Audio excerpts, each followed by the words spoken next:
kasambahay na biktima ng kalupitan at karahasan. Sinaksak po ko ng konting dito. Itong mata ko, sinuntok po siya ng 2 beses dito. Itong bibig ko po yun, hinampas po ako ng figurine na matigas dito. Araw-araw po sinasaktan ako. Minartilyo po, saka po pinatadyakan sa labi. Gusto ko po ipakulong para wala nang mabugbog na iba. At ang Philippine Postal Corporation.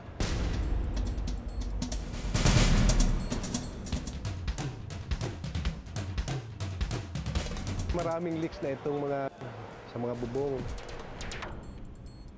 However, meron na itabi na 15 million para i-renovate ito lahat. Ito ang mas malawakang pagbabantay. Sa mga isyu ng pamahalaan at lipunan, Reporter's Notebook. Binugbog, inabuso, minaltrato. Makailang ulit nang narinig ang kwento ng mga kasambahay na dumanas umano ng dahas. Paano maproprotektahan ang kanilang karapatan?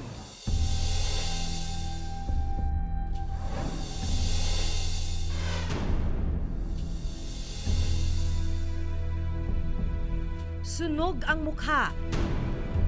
Puno ng sugat at pasa ang ilang bahagi ng katawan at bulag ang kaliwang mata.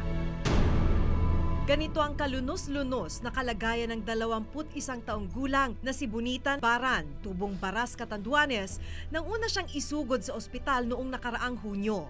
Minaltrato at inabuso raw siya ng kanyang amo. Pinaghampas po ako dito ng walis tambo sa ulo ko dito. Halos tapos dito sa dalang braso ko, sa paa, sa binti. Dito naman po sa may napanutan po ako dito kasi hinampas niya po matigas ng figurine dito. Tapos lumubog po siya. Tapos yung dugo ko bumulagta po siya, parang tumultulo lahat. Tapos po yung dito ko naman po sa may mukha ko, plancha po siya. 17 taong gulang si Bonita nang magsimulang mamasukan bilang kasambahay. Menor de edad man, pinili raw niya itong gawin upang makatulong sa pamilya. Kasi po wala naman kami matitira ng bahay, wala kaming lupa. Kaya nga po ako nagtatrabaho para makaroon kami ng bahay, makatulong sa mga magulang ko. Pero hindi raw niya inasahan na ang 4 na taon niyang paninilbihan ang magiging pinakamadilim na yugto ng kanyang buhay. Ang bawat simpleng pagkakamali, katapat raw ay latay at pagmamalupit. Ang naranasang matinding kalupitan tuluyan ang nag-iwan ng marka sa itsura ni Bonita. Daming injuries niya all over the body, mula ulo hanggang paa. Sa mukha niya maraming burn injuries, puro peklat. Estimate ko dito mga more than 200 na peklat all over the body at saka burn injuries. Sa loob ng ilang taong pagdurusa, wala raw mahinga ng saklolo si Bonita. Pinauwi lang daw siya ng amo nang naratay na siya dahil sa tindi ng bugbog na pinagdaanan niya. Pinauwi na lang po nila kasi wala na po akong salve, hindi na po ako nakakita. Kasi bulag na po ako. Kaya pinauwi na lang po nila ako. Labis ang hinanakit ng ina ni Bonita sa sinapit ng anak. Magtiwala daw kami sa kanila na ang anak ko na daw nila sasaktan. Tiwala naman kami. Pagdating namin sa nito si Bonita sa bahay, may basag-basag na ang katawan niya, mukha niya. Kaya doon iyak na lang po ako. Wala na po ako magagawa sa kanyang ganyan ang nakikita kong anak ko.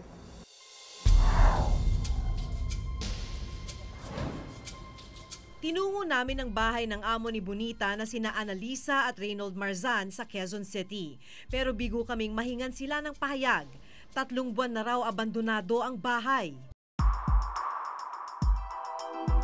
Good afternoon, ladies and gentlemen. Noong nakaraang buwan, inimbitahan si Bonita sa Senado upang magbigay ng testimonya ng kanyang sinapit sa kamay ng kanyang employer. Hindi rin sinipot ng amo ni Bonita ang Senate hearing sa kabila ng subpina na inihain laban sa kanila. Pero sa nauna nilang panayam sa GMA News, itinanggi nila ang mga paratang ni Bonita. Mahilig siya kumusot ng mata talaga. Madalas nga nangyayari ng kakakusot nga niya ng mata niya na nagkakasore eyes pa nga yung mata niya. Kung naging masama ang trato mo sa isang katulong, sa tingin mo ba hindi niya rin din babalikan yung mga anak mo? Pero ayon sa eksperto, imposibleng self-inflicted ang mga natamong sugat ni Bonita. Ano to, repeated injuries ito eh. Kung titingnan mo mabuti yung mga injuries niya, iba-ibang stages yon. So ibig sabihin, in-inflict to at several episodes. O ang according nga sa kanya during sa interview namin, over several years. Kasalukuyang nahaharap ang mag-asawang Marsan sa kasong attempted murder, kidnapping and serious illegal detention at 7 counts of physical injuries. Naglabas rin ng hold departure order ang Quezon City Regional Trial Court laban sa mag-asawa upang hindi sila makaalis ng bansa. Sa ngayon, pinaghahanap ng otoridad ang 2 suspect. Ayon sa datos ng Philippine Commission on Women, nasa halos 2.5 million ang bilang ng mga domestic workers sa Pilipinas.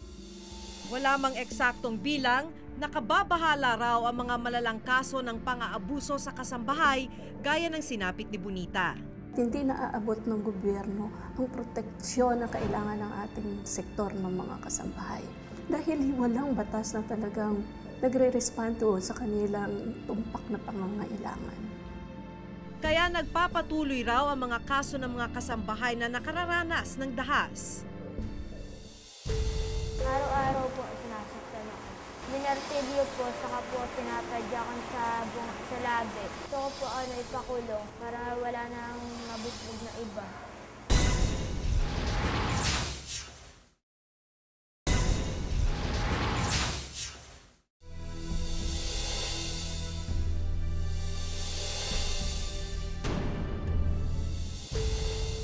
Nagpapatuloy raw ang mga kaso ng mga kasambahay na nakararanas ng dahas. Gaya ng pang-aabusong naranasan ng 16 na taong gulang na si Jessica, hindi niya tunay na pangalan. Puno ng pasa ang katawan ng dalagita na umano'y bunga ng pananakit ng anak ng kanyang amo.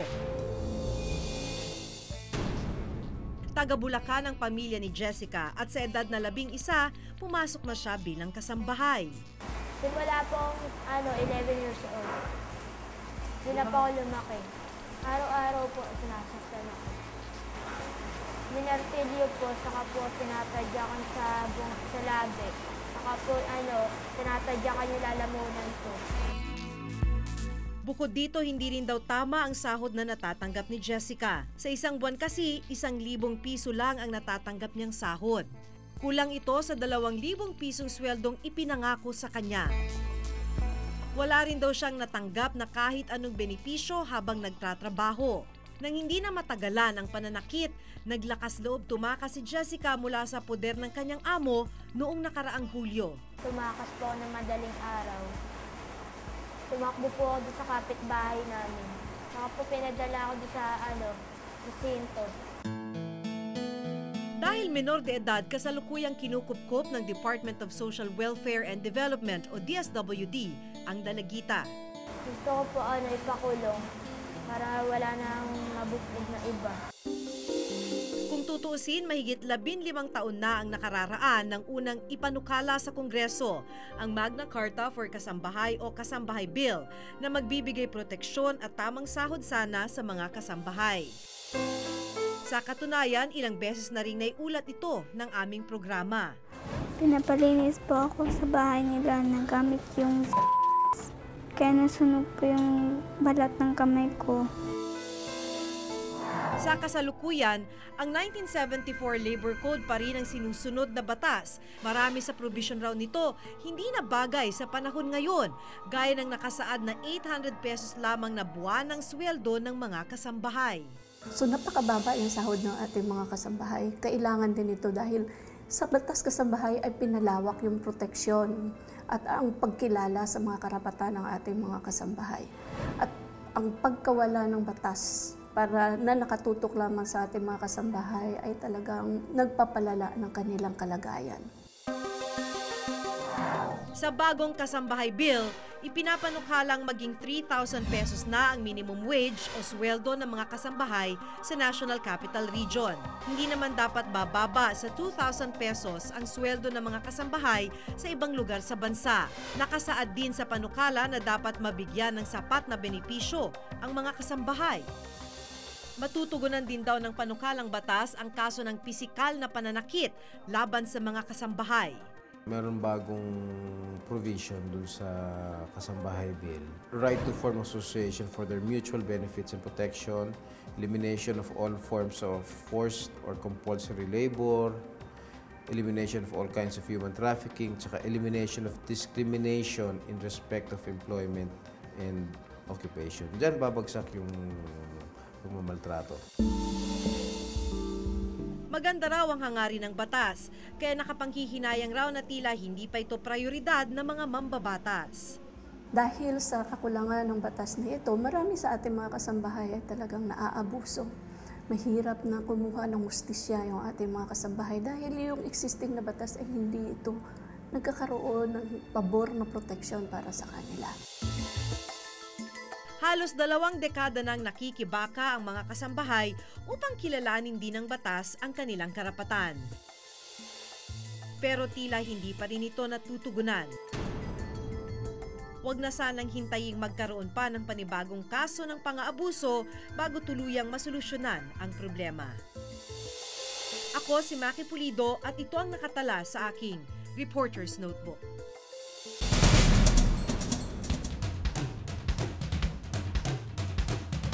Maraming leaks na itong sa mga bubong.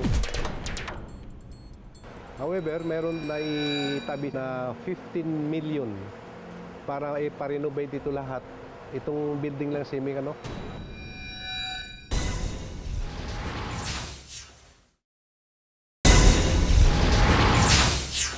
Kung dati-rati nasa mahigit 1 bilyong sulat ang pinoproseso dito sa Philippine Postal Corporation, ngayon umaabot na lamang ito sa mahigit 25 milyon kada taon.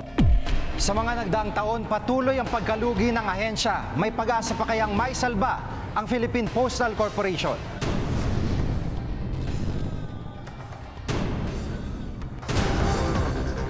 Madali, makabago at mabilis. Ganito na nga raw ang paraan ng komunikasyon sa panahon ngayon.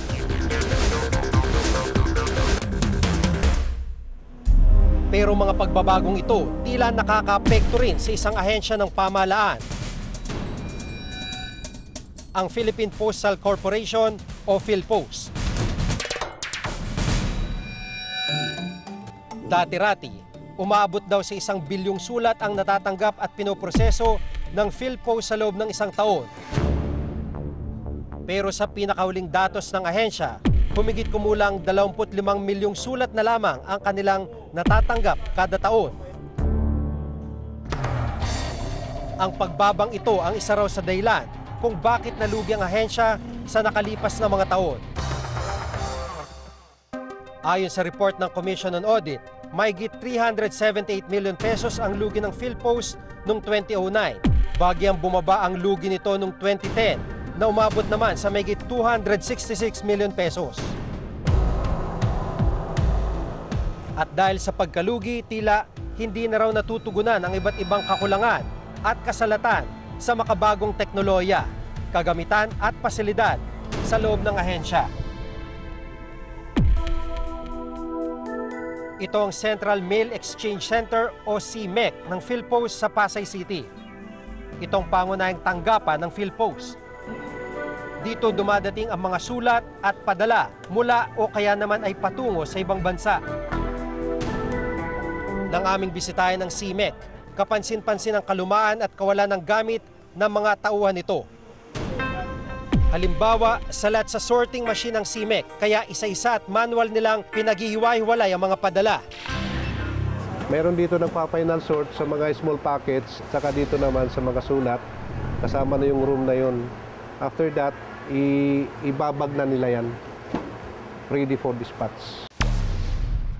Ang dating sorting machine na ginagamit nila noon, hindi na gumagana. Ang dati po, meron tayo mga equipments dito, katulad ng parcel sorting machine, letter sorting machine. Kumpleto po tayo dito dati. Kaya lang, after mga 5 years or more, nagkaproblema tayo sa mga spare parts niya na hindi natutugunan dahil lang mga ito po ay galing pa sa ibang bansa. So meron mga spare parts na hindi na nila masupplyan. Ngayon, hindi na nagagamit hanggang natuluyan ng masira. Importanteng kagamitan rin sana ang X-ray machine dito sa CIMEC. Sa pamamagitan nito, malalaman kung may lamang illegal o hindi dapat ipadala ang isang parcel o package. Katulad ngayon o kagabi, itong mga sako na yon pinalik sa amin dahil mayroon siyang mga contents na hindi dapat nandoon. Ang problema dito kasi, sa isang sako ay naglalaman ng 3 pakete. Ngayon, isa man lang makita dyan na mayroon laman na illegal, apektado yung ibang pakete na nandoon sa sako na yan.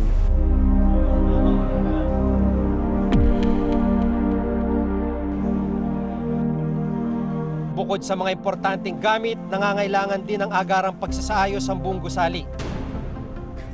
Actually, maraming leaks na itong sa mga bubong. However, meron na itabi si Madam Josie na 15 million para i-renovate ito lahat. Itong mga ceiling fans na ito po ay for more than 5 years or more ay hindi na po gumagana yan. Matanda na yan pero pagaganahin pa rin natin. Hindi rin nalalayo ang kalagayan ng Quezon City Central Post Office. Nang bisitahin namin ang opisina, butas-butas na ang kisame nito.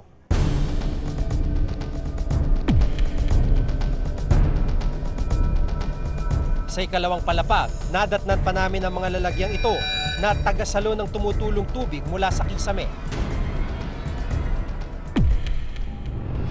Sa isang bahagi naman ng CIMEC, nakatambak ang mga sasakyan ng PhilPost na for repair at for disposal. Sa ngayon, kulang ng 340 na sasakyan o service ang ahensya sa buong bansa.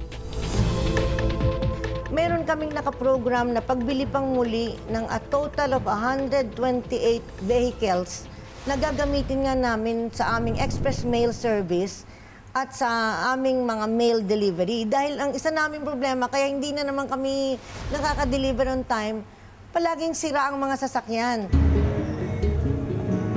Talos 2 dekada ng kartero ng Quezon City PhilPost. Si Len Lozada, 49 na taong gulang, aabot sa 200 sulat ang dinideliver niya kada araw. Dahil walang service, mano-manong inihahatid ni Lenny sa mga kabahayan ang mga sulat sa pamamagitan ng pagko-commute at paglalakad. Hirap po kami mag-abono kasi minsan ilang buwan bago maibigay sa amin.